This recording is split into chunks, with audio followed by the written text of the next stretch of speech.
Ines, how could your country's government develop a Sharia-friendly legal environment to attract Islamic investors, and what are the regulatory issues and perspectives?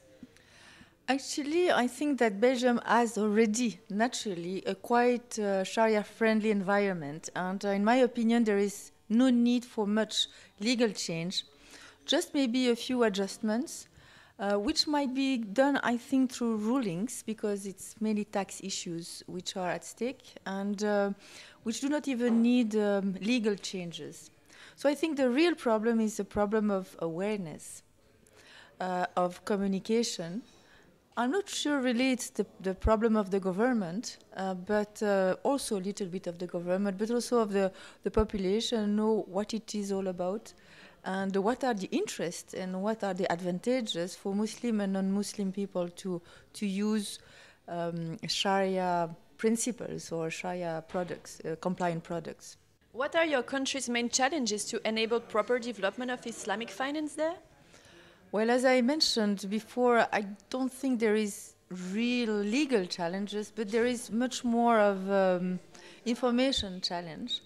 Whatever is linked with Islam usually creates some resistance at the moment. I think it's a temporary issue, which might be dealt through proper information, communication, better knowledge and understanding what Sharia compliant means, what halal means, and to see it's not a typically Muslim backward notion, but actually it can be quite of an innovative and creative notion which might be of use for everybody. So I think that's the main challenge at the moment, and it's as much at the level of the government, even though at the moment we know they have a few other troubles to deal with.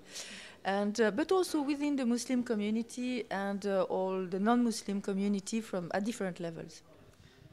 What are the main advantages of Sharia accredited investment mechanism and transactions? Well, what is interesting of Sharia compliant products is the principles on which they are based, and actually are kind of universal principles, and it's not typically Muslim. It, as I mentioned, nothing backwards. I think it's a tool of reflection. Why is interest prohibited? There is maybe a reason. It might be good to think about. Why are speculation not allowed? Maybe it's good to think about it because we all know the damage that speculation has created in our financial and economical environment. Why do we need to link risks and benefits? This balance, maybe it has a it has a reason which might be good for everybody. Why we cannot have a transfer of money without having a service or exchange of goods behind. We all know derivative products or this creation of money without any economical activity behind is one of the problems which we have faced. So I think this is an interesting I would say a product mechanism which might be of help for everybody in a good tool and to diversify at least the financial offer to Muslim and non-Muslim people.